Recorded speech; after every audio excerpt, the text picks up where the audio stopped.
I have always wanted to print my photos, but I never got around to doing it because I didn't have a proper printer, I didn't have proper photo paper, I just didn't know where to get started because there's just so many variables and materials when it comes to printing. I decided it was time to finally push myself to print your photos and archive them because it's a really big part of the photographic process that a lot of people don't do these days because everything's digital. And so when you're printing and archiving your work, there's a nice photographic process to that.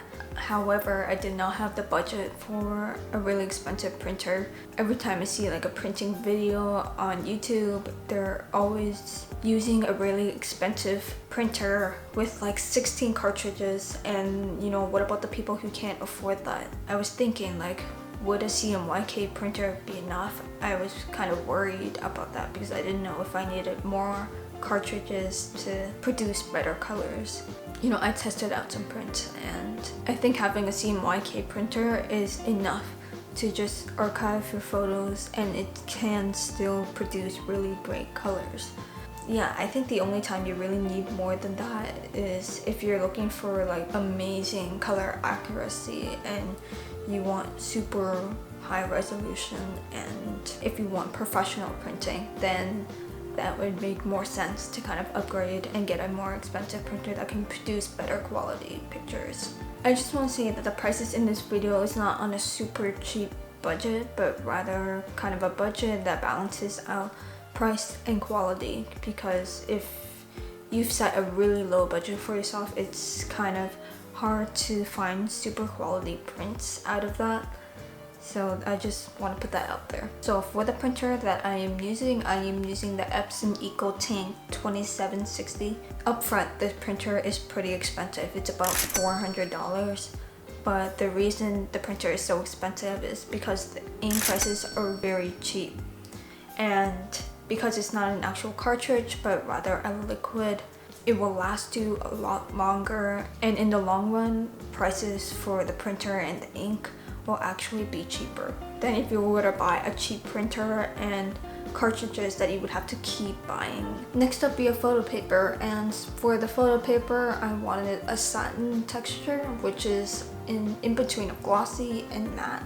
I found that to be the most professional looking texture, and so when I went online to look for that, I couldn't find any 8.5 by 11 satin photo paper. They were either too expensive or they were just not available. So I ended up getting a luster photo paper from Koala paper, and basically the luster photo paper is a semi-gloss, and it has a bit more texture to it. It's a bit more noticeable when you see light hitting on it and when you're holding the print. It was not until after I opened the photo paper then the satin photo paper was available, which is pretty disappointing to be honest, but that's okay. Next, we have our box to archive all of our prints, and I wanted to buy a file box with hanging folders to kind of keep it nice and tidy, and I wanted a box with a lid so that dust doesn't get into the box. So I opted for a file box from Bigso, although there were a more cheaper options. I found that this file box looked pretty professional and it was sturdy and it had a good size to it because I wasn't looking for a big box. I have this navy blue file box. I wanted black, but the navy was cheaper. And lastly, we have some hanging folders, which are just some basic hanging folders that I got off of Amazon Basics. So to get started, I did some test prints, and I went to the print section on Lightroom, and the interface is pretty easy to use, but I found that whatever I saw on screen wasn't exactly what printed out, and I did a bunch of iterations until I got the borders and the width of the borders to be exactly how I wanted it. And so throughout this process, I also wrote down what went wrong, what was good, and what I can improve on. So it was kind of a good learning process. So when it came to printing on my actual photo paper, I let Lightroom choose the sharpness and I let the printer do the color management.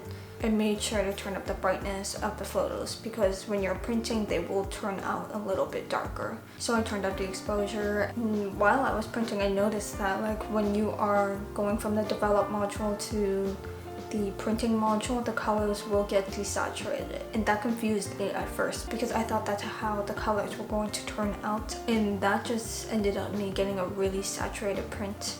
So I guess I should have known that the colors you're going to get on print aren't going to be exactly matched to the screen. But anyways, after I printed out my first few photos and was happy with the results, I started printing a lot of photos. Like, I printed a lot of photos. And yeah, I just kept on printing, and I was really immersed in the process. Like, it felt really good to just be looking at my work, and to just feel it in hand is such a different experience than what you would see on just your phone, right? Because your phone is so small, and when you have a picture that's this small compared to a large print that's in your hand, that's gonna give you an entire different experience, because not only is it not in pixels, it's a tangible physical thing that you can hold.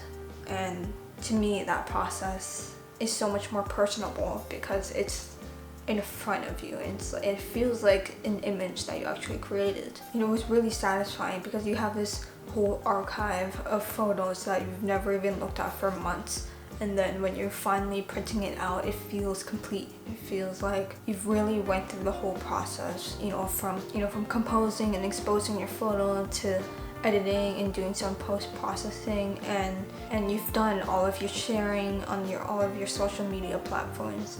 And then that last step was really important, to just print out your photos and to actually see it and archive it. In that process, I also found other photos in my archives that, I thought weren't as good before, but now I thought they were worthy of printing. And I think that it's such a cool experience because it's an experience that you get to have with just yourself, and you don't have to share it with others. It's not about the social media likes or the follows or comments or whatever. It's just, this is the photograph that I like, and it's a photograph that I believe is good. And you don't have to worry about what other people think, because it's just all about you and it's your process. And I think that's really beautiful. So print out your photos. I recommend printing out your photos. I think it's such a cool personal experience that every photographer should be doing. Anyways, thank you for watching, and I will see you in the next video.